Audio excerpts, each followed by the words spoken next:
A recent study shows a decline in the number of Americans who believe in God, pray daily, or go to church regularly. But it also finds more adults feel a deep sense of spiritual peace and well-being and wonder about the universe. Bishop T.D. Jakes is one of the nation's most prominent religious leaders with a congregation of more than 30,000.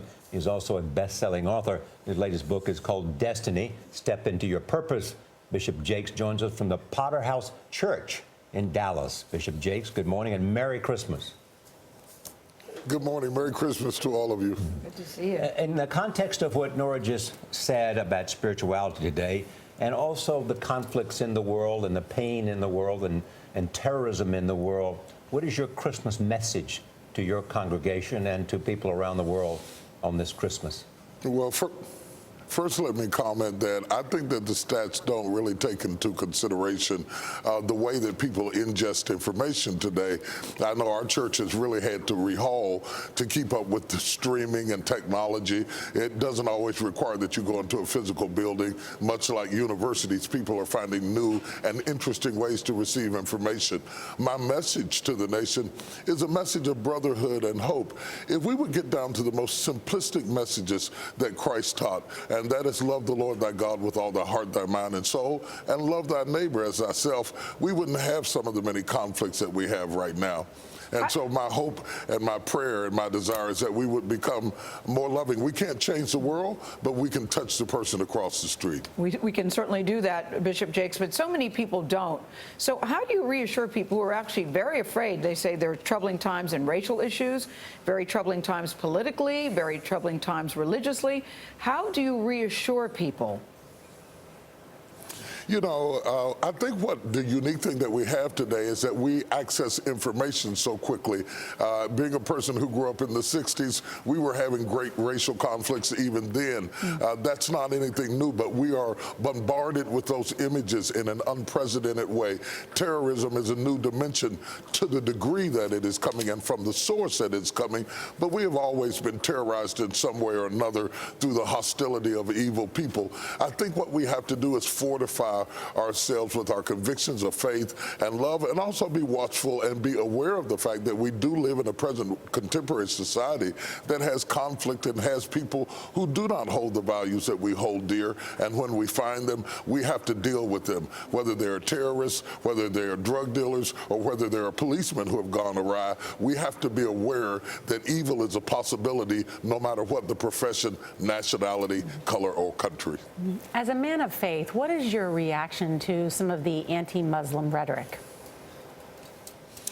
You know, I think that we, as a Christian, I think it is important that while we hold dear to our belief systems, that we also understand and respect other people and their belief systems as well. And to realize within the context of any religious shroud, there are always extreme views who use those religiosities for their own purposes. And we cannot judge the whole by the few. I think it's important that we be vigilant, that we be watchful, but I think it's to our detriment to discriminate and focus on one group of people when recent information shows us that we're seeing terrorism comes in all colors, all kinds, all classes, and I think it is very detrimental for us to target one group of people only to understand that there are all people who are susceptible to being terrorists in our current contemporary society. Your book is about destiny. What's your destiny? My destiny is to help other people reach theirs.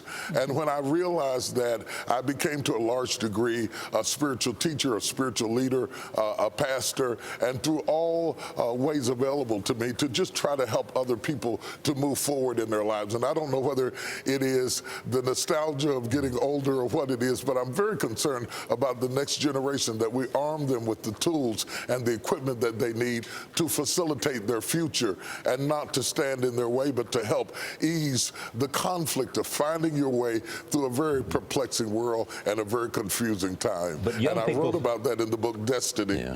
But it seems to me that, go ahead. Oh, no, I'm sorry to interrupt you, but there are those who say that young people are not as interested in, as the polls show, in official church, an official religion.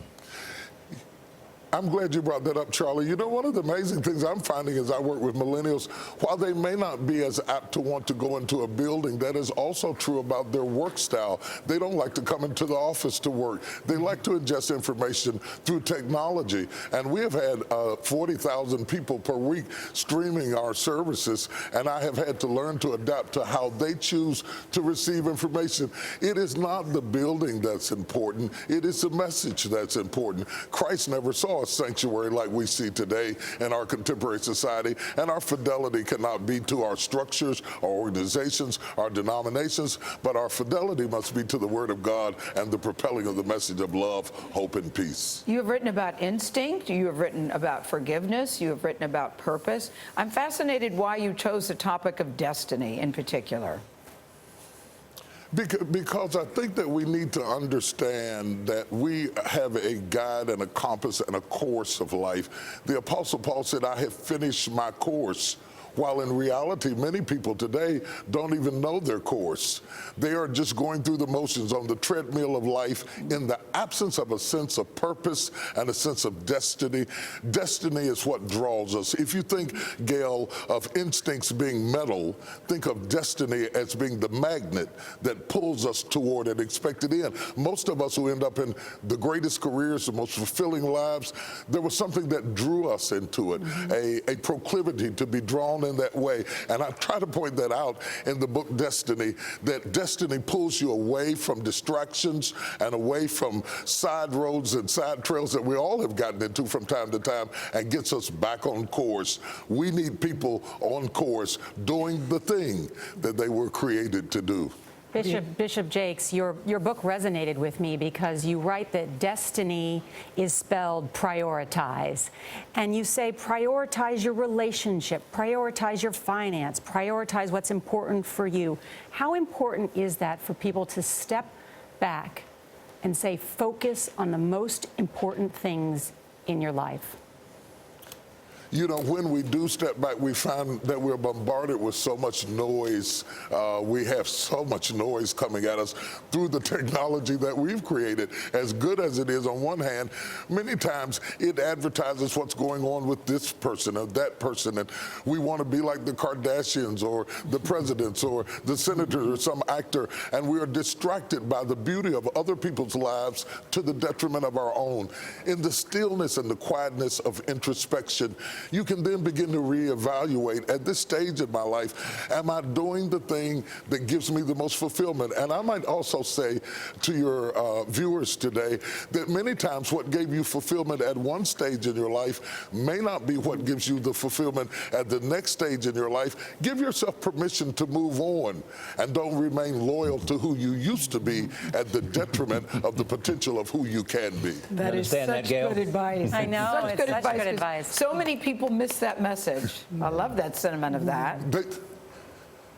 It really is an important message to have because like everything that is created, we evolve, we develop, we move forward, we go through seasons, we go through stages.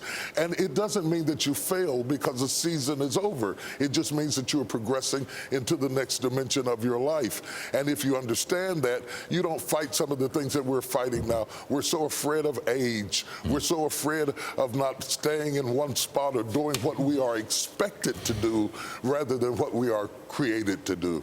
Yeah, I can't be afraid of age. It's certainly better than the alternative on this Christmas morning. Bishop T.D. Jakes, it is always good to see you. Always good to see you on this Christmas day. Thank you. Thank you. Thank you for having me. Merry Christmas, everyone. The same to you. Say a prayer for us.